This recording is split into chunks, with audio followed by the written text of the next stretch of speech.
I don't mean any disrespect. I don't know whether to call you professor or comrade. Oh, my goodness. Senator, Good morning, Professor. good morning. You used to be a member of a group called the Young Communist, didn't you? Senator, are you referring to my membership in the Youth Communist Organization while I was growing up in the Soviet Union? I don't know.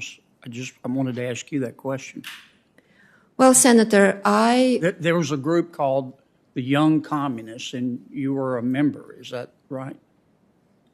I'm not exactly sure which group you're referring to. Well, the formal name of it is the Leninist Communist Young Union of the Russian Federation, and it's also known as the Leninist Komsomol of the Russian Federation, and it's commonly referred to as the Young Communists.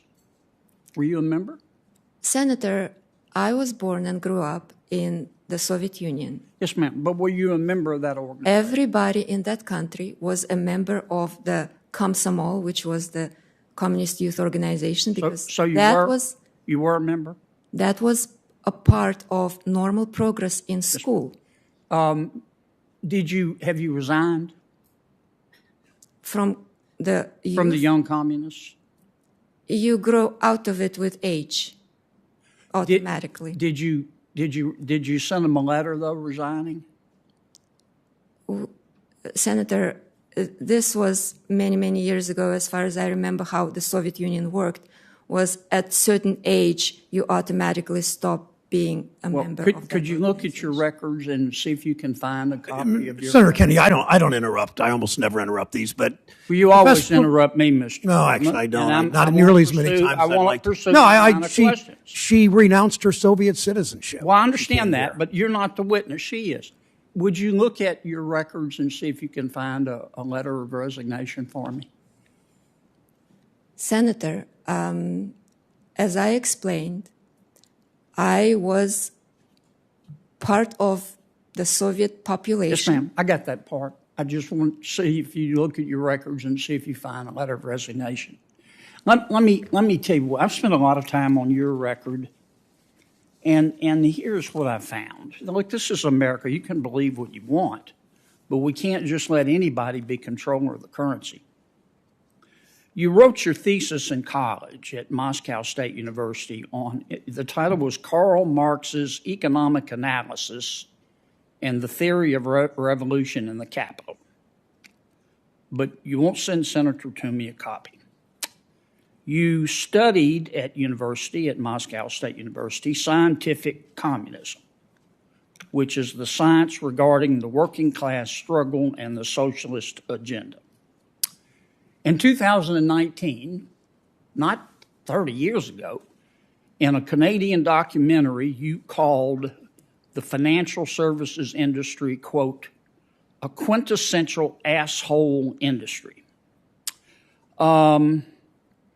You wrote a paper called Systemically Significant Prices, calling for the federal government to set wages, food, gas prices. In 2020, you wrote a paper called The People's Ledger, where you said we need to abolish bank accounts and make everybody set up an account at the Fed where the federal government will have access to your data. In 2020, you wrote another paper called The Climate Case for a National Investment Authority, where you said what we need to do, the oil and gas industry, is have the federal government bankrupt them so we can tackle climate change. In 2019, you joined a Facebook group, a Marxist Facebook group, to discuss socialist and anti-capitalist views. Now, that's what I see from your record, and you have the right to believe every one of these things. You do. This is America. But I don't mean any disrespect. I don't know whether to call you professor or comrade. Senator, I'm not a communist. I do not subscribe to that ideology. I could not choose where I was born. I do not remember joining any Facebook group that subscribes to that ideology. I would never knowingly join any such group. There is no record of me ever actually participating in any Marxist or communist discussions of any kind. My family suffered under the communist regime. I grew up without knowing half of my family. My grandmother herself escaped death twice under the Stalin regime. This is what's seared in my mind. That's who I am. I remember that history. I came to this country. I'm proud to be an American. And this is why I'm here today, Senator. I'm here today because I'm ready for public service. Thank you, Professor. I checked with my staff, Senator Kennedy. I've never interrupted you or they believe anybody. Well, that's not their true, questioning. Mr. Chairman, and I'm entitled to ask my questions. And you were. I didn't interrupt you when you gave your introduction, and I don't like being interrupted when I'm asking my questions. Senator Kennedy, I heard. It's called senatorial coursenatorial. I understand that, and there's also senatorial courtesy. And you may disagree with me. But that's why you have 5 minutes and I have 5 minutes. Senator Kennedy, senatorial courtesy is also not doing character assassination. I heard Senator Scott. Well, that's your opinion. 30 minutes that's ago. Not my opinion. 30 minutes ago, I heard Senator Scott. But I'm entitled to answer questions without you interrupting me. You and I don't agree. I still like you. We're friends. You have the right to your opinion, but I've got the right to mine. And you can't just interrupt me when I'm asking my question. You still got a full got a full 5 minutes. And you've done it before. Senator Scott, just a moment ago, said nobody on his side has done any kind of communist insinuation of her character and her background. He just said that, so I'm hopeful that Senator Scott and maybe perhaps Senator Tillis or Senator Toomey or Senator Kramer will call out those people that do character Well, do you not think Senator Warren is a member of the Young Communists? I'm not here to answer your question, Senator Kennedy. Senator Haggerty from Tennessee is recognized for 5 minutes. Thank you, Mr. Chairman. Dr. Omarova, you've spent your career coming up with proposals that are designed to radically transform America's financial sector, even though America's financial markets are the envy of the free world. So your nomination to a senior government role underscores that President Biden and the Democrats are driving America full speed down the collapse road toward socialism. I have some basic questions to ask you, Dr. Omarova. Do you accept the basic economic principles of supply and demand? A yes or no answer will be fine. Yes, I do. Thank you. In general, when something costs more, all else being equal, do people tend to buy less of it? Again, a yes or no answer would be fine. It's hard to tell. When something costs more, all else being equal, do people tend to buy less of it? If it is something without which you cannot survive, or if your child needs it, you're going to pay whatever you have to pay. I think that the design of the administration here is pretty clear. When President Biden was elected, regular gas cost an average across the United States $2.10 a gallon. Now, the price has been driven up to $3.40 a gallon on average across the United States. In many places, it's much more expensive, and those prices are rising.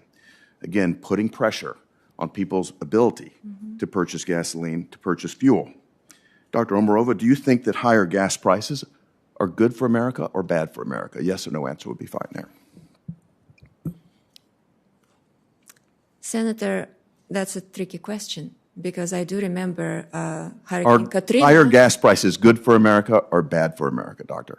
It's probably bad for America. It's not my expertise. I'm not sure exactly what you're asking. Mr. Chairman, I'd let the record reflect that this witness is having a hard time acknowledging that higher gas prices are bad for America.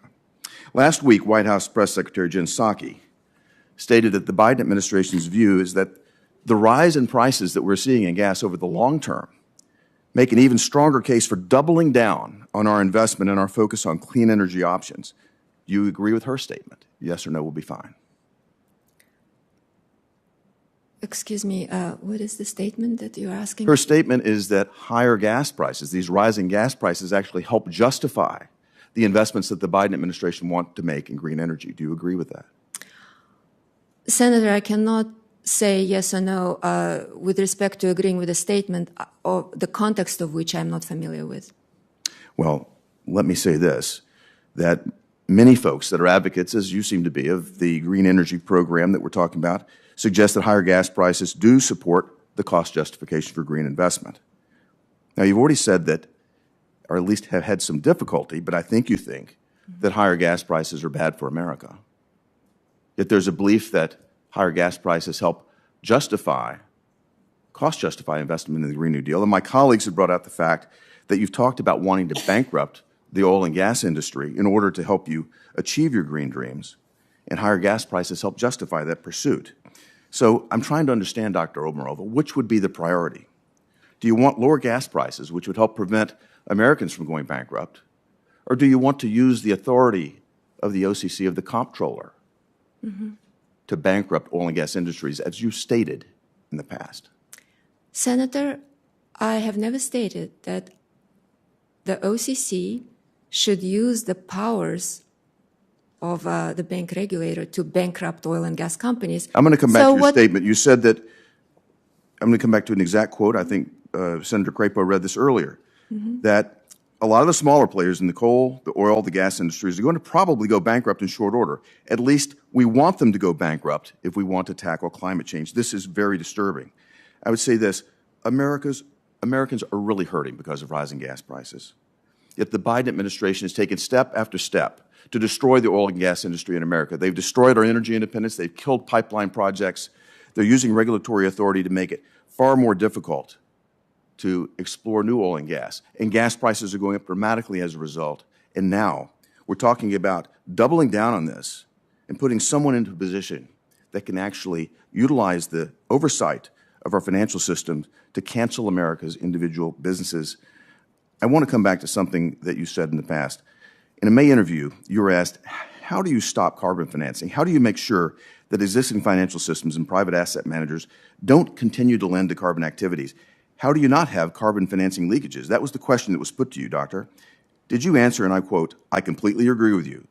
The way we get basically rid of those carbon financiers is that we starve them of their sources of capital." Again, did you say that? Senator, this was meant, when I said we, I meant we as private investors, as free actors in the free market economy. As an investor, I have a right to choose where I put my money, and that was the context in which I said that underscores your things. viewpoint. I believe this happened just in May that you made that statement. Dr. Obermorova, President Biden and the Democrats are talking about putting you in charge of an army of 2,400 bank examiners with a war chest of $1 billion. I want to ask you a simple yes/no question again. Are you familiar with Operation Choke Point? Yes. Okay, I thought you would be. To explain it to everybody else, Doctor, Operation Choke Point was a program in which government officials intimidated banks to stop lending to lawful American businesses that Democrats didn't like. It was called Operation Choke Point because the government abused its authority to try to choke off the financial oxygen from those targeted lawful businesses.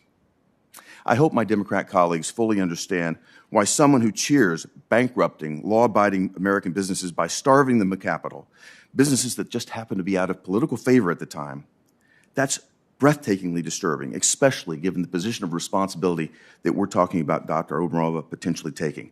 Millions of American livelihoods depend on oil and gas jobs. Gas prices are soaring right now. It isn't even winter, and the Biden administration wants to cut American oil and gas. This is bad for national time's security. way over. If you care to answer quickly, you may. Again. Senator, I actually agree with you. Oil and gas industry is a very important part of the American economy. If confirmed as the comptroller, I have absolutely no intention of using the powers of that office to force banks to stop lending to oil and gas companies. I have never said that. The one unfortunately phrased sentence, I tried to explain what I was trying to say there. But I completely agree with you, and I agree with your indignation.